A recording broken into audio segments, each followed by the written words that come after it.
Salut à tous, c'est Robin de la chaîne XLDrone. Alors aujourd'hui je vais vous présenter un kit débutant. En fait, comment débuter pour pas trop cher dans le FPV Racing. Voir un petit peu qu'est-ce que vous pouvez mettre, dans quoi il faut investir et dans quoi on peut se passer d'un investissement trop fort.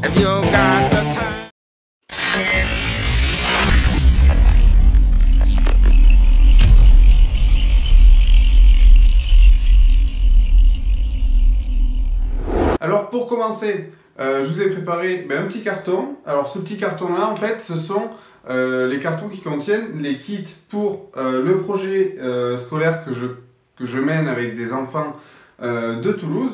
Donc vous avez pu le voir un petit peu sur ma publication Facebook.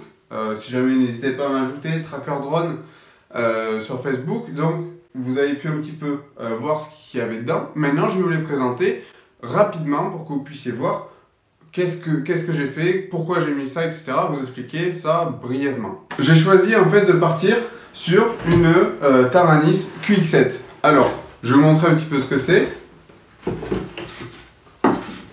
Voilà, la Taranis QX7, c'est ça. C'est une radiocommande. Elle est disponible par exemple, si vous la voulez pas chère, sur Banggood, un site chinois. Alors là, d'accord, je fais pas trop de pub pour les shops français, mais là, le but de la vidéo, c'est vraiment d'avoir quelque chose qui soit pas trop cher. Sinon, après, bien sûr, c'est disponible chez plein de shops français, comme FPV4Drone, Space Drone et d'autres choses comme ça. Vous avez aussi Drone Doctor, si je me souviens bien. Donc, pourquoi j'ai choisi ça? Parce que c'est une Taranis qui vaut à peu près 90 € sur Banggood, ce qui n'est pas excessif pour la qualité en fait que c'est. Vous allez pouvoir la brancher sur votre simulateur, faire plein de choses assez techniques, attribuer des boutons à des modes, des choses comme ça. Vous avez plein de boutons, vous voyez. Vous allez pouvoir déjà dire à Banggood si vous la voulez en mode 2, donc c'est-à-dire les gaz à gauche, ou en mode 1, les gaz à droite. Ce qui va vous permettre déjà de vous supprimer un réglage à faire sur la Taranis et à éviter de la démonter. Avec ça, je suis parti en fait sur un XSR, donc c'est un RX pour les Taranis en FR Sky, qui est pas trop cher et qui est très efficace. Pour la retransmission vidéo, moi ce que je vous conseille, c'est si vous n'avez pas trop le budget pour ça, c'est de partir sur un masque. Alors un masque, je suis d'accord, c'est pas forcément confortable pour tout le monde, ça dépend vraiment des personnes. Mais voilà, moi je suis parti sur ça, d'accord, un masque eShine, pardon. J'ai mis un petit sticker XLDrone dessus. Donc je l'ai testé, j'ai pas volé avec, mais j'ai regardé un peu pour me faire un avis. Et il se trouve que c'est très confortable, qu'on y voit très bien dedans, il n'y a pas de partie floue, de choses comme ça. Pas trop lourd, etc. Celui-là, je l'ai eu avec Drone Doctor, donc c'est en vente sur leur site, je vous mettrai tout ça dans la description. Tous les shops qui ont un petit peu aidé au projet. Et donc voilà, je trouve que la qualité est quand même assez bonne, c'est assez bien fini. Ensuite avec, je vous conseille pas de garder l'antenne bâton, parce que là vous allez avoir une réception qui sera beaucoup moins bien. Donc là je vous conseille d'investir dans des antennes FPV. Donc vous en avez par exemple sur Banggood qui sont en vente pour aller 4 € environ. Et après, si jamais vous avez envie de miser sur des antennes fabriquées en France, etc., vous avez bien sûr les antennes Pagoda XLDrone qui marchent très bien. Les antennes Pagoda XLDrone, pour ceux qui ne connaissent pas, c'est ça. Vous en avez aussi en SMA, des choses comme ça. C'est des choses que je fabrique, etc. Donc j'ai créé ma petite entreprise. C'est implanté dans quelques shops en France. Chez vous, vous aurez besoin de charger vos batteries. C'est pour ça que je suis parti sur un IMAX B6, d'accord? C'est un chargeur qui est vraiment pas cher, qui permet plein de fonctionnalités comme choisir l'intensité qu'on veut faire parvenir aux batteries, etc. La charge en 1C, 2C, 3C, la tension de votre batterie, etc. Donc c'est un petit chargeur qui coûte pas très cher sur Banggood par exemple, il coûte une vingtaine d'euros. Je l'ai eu après chez Drone Doctor, je crois, pour une trentaine d'euros, quelque chose comme ça. Ça dépend si vous êtes pressé ou non. Si vous n'êtes pas pressé, vous pouvez commander chez Banggood. Là, vous allez avoir un délai entre 2 semaines et 1 mois. Et ensuite, chez Drone Doctor, vous avez ça en 2 jours. Après, ça dépend vraiment si vous êtes pressé ou pas. Dedans, j'ai mis avec, en fait, une petite board qui permet en fait de charger des batteries en parallèle. C'est pas le top en fait si vous voulez pour les batteries, parce que si vous tirez trop sur des batteries etc, qu'elles sont un petit peu usées au fur et à mesure du temps, elles vont un petit peu mal supporter cette charge là.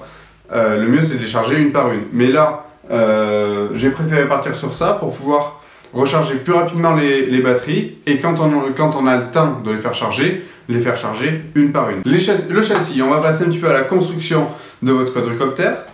Il va falloir, en fait, si vous êtes débutant, partir sur un châssis qui vous coûte pas trop cher, mais qui soit solide. Il va pas falloir essayer de copier les top pilotes en prenant des châssis qui sont super fins, avec des bras très fins, etc. Ça va être trop fragile. Vous allez commencer un petit peu par débuter un petit peu en freestyle. Vous n'allez pas chercher la légèreté, la vitesse, etc. Même si en freestyle, vous avez la vitesse. Et ça, détrompez-vous, c'est bien vrai. J'ai décidé en fait de partir sur un châssis Airbus, d'accord, c'est un AX5, c'est de chez Jeperc, tout à fait, ouais, c'est de chez Jeperc. J'ai trouvé ça chez Drone Doctor aussi, je ne l'ai pas payé très cher, je crois que c'était 35 €, quelque chose comme ça. Si jamais aussi, si vous voulez faire toute une commande sur Banggood, je vous oriente aussi, vous avez le Martian 2 qui est super bien, j'ai volé avec pendant presque un an. J'ai jamais cassé un bras. Non, j'ai jamais cassé un bras. Donc si vous voulez, vous prenez la version 4 mm, c'est toujours bien de prendre des versions 4 mm, c'est un petit peu plus solide. Même si c'est un petit peu plus lourd. Et là-dedans, l'avantage, c'est que vous avez vraiment tout l'électronique qui est bien protégé avec des plaques carbone qui font vraiment le tour de tout votre électronique à l'intérieur. Donc très bon châssis, un petit kit qui est propre, emballé dans une boîte, des petites pièces à lui, des choses comme ça. Vous avez plein de choses qui sont fournies avec. J'aime beaucoup, j'ai fait le tour un petit peu de l'emballage, etc. Je trouve que c'est de bonne manufacture. Et c'est une marque de châssis qui commence un petit peu à voir le jour du côté des personnes qui ne veulent pas trop investir non plus. C'est un carbone qui est d'assez bonne qualité d'après ce que j'ai pu voir. Moi j'ai surtout vu leurs 3 pouces volés, et leurs 3 pouces, franchement le châssis est assez solide. J'ai vu quelques crashs, etc. Ça n'a pas cassé. Après, bon, on n'est jamais à l'abri de plein de choses. Les batteries, là en fait, il va falloir investir un petit peu plus quand même dans les batteries, parce que prendre de la Zippy sur Banggood, des choses comme ça va pas être top, parce que votre batterie elle va pas durer dans le temps, ça va pas être super solide. Alors moi, qu'est-ce que je vous conseille déjà, c'est d'acheter un LiPoGuard. C'est quelque chose qui évite à vos batteries d'enflammer votre maison si elles prennent feu. Le mieux reste les caisses militaires, les caisses vous savez, de munitions. Ça reste le mieux parce que ce sac-là peut prendre feu quand même. J'en ai vu quelques-uns sur Facebook. Et qu'est-ce que j'ai mis comme batterie? Hop. Je suis parti sur des batteries en 3S, donc c'est-à-dire en 3 cellules, en 11 volts 1, de chez AC, d'accord? Je suis parti sur de la 1500 mAh en 75C, ce qui est plutôt bien. En fait, pourquoi de la 3S? Parce que c'est moins puissant, c'est plus cool. Si vous débutez, vous n'allez pas vous mettre en 4S direct, sinon vous allez être satellisé, vous n'allez rien comprendre. En 3S, comme ça, vous allez débuter tranquillement, faire vos vols, etc. Avec des batteries qui tiennent bien le choc.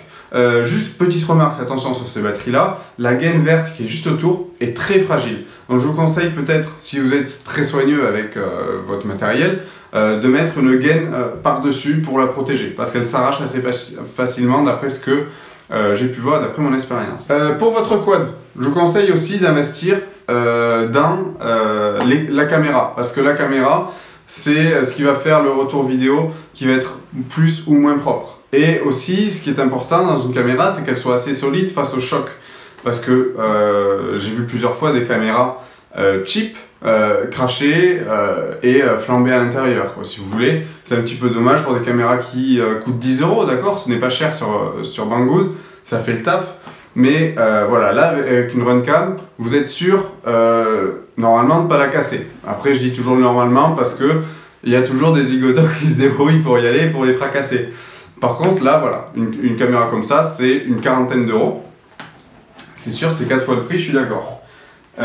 Et voilà à quoi ça ressemble. Pour ceux qui ne connaissent pas, c'est quelque chose qui est très solide, très bien fini, un produit qui est très bien. Vous avez là un OSD, etc.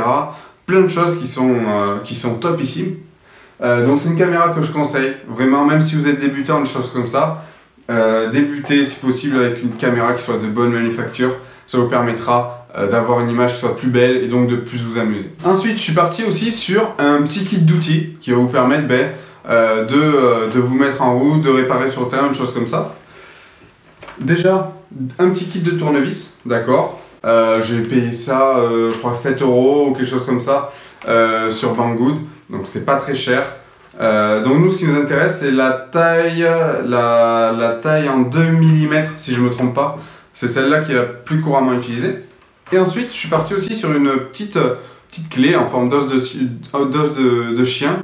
Et nous, ce qui nous intéresse, c'est le 8 mm. D'accord? Ça, c'est pour les écrous pour les moteurs. Je vous conseille aussi, quand vous allez débuter, comme fer à souder, d'acheter du camping gaz. Je trouve que c'est des fers à souder qui sont très solides, très durables dans le temps. J'ai un ami garagiste qui a ça et vous verrez l'état du fer, c'est un truc de malade mental. Il a ça depuis un moment, ça tient toujours, ça fait toujours le taf, donc c'est génial. Et ensuite en étain, je vous conseille d'acheter simplement de l'étain électronique chez Bricomarché, Monsieur Bricolage ou ce que vous voulez. C'est de l'étain, voilà, juste électronique. Vous partez sur ça et normalement ça fait le travail. Je vous conseille quand même de fabriquer votre drone, pas de l'acheter tout fait parce que c'est toujours un petit peu délicat quand vous allez devoir le réparer parce que vous n'allez pas forcément savoir d'où vient le problème. Des moteurs et un contrôleur de vol. Alors, les moteurs, je les ai achetés chez Drone Doctor, donc c'est des moteurs qui sont un petit peu dans le style Racer Star. Racer Star qui sont disponibles chez Banggood aussi, vous savez, à 7 € le moteur. Voilà, donc je suis parti sur des 2205 en 2300 kV, ce qui est des moteurs qui sont basiques, archi basiques, année 2017. Si vous voulez, année 2017 débutant, très basique, très peu cher et qui sont très solides. Personnellement, j'ai volé 1 an aussi avec un kit de Racer Star. Ils ont fait le 1 an, après ils ont lâché. Des moteurs qui sont pas très chers, très fiables.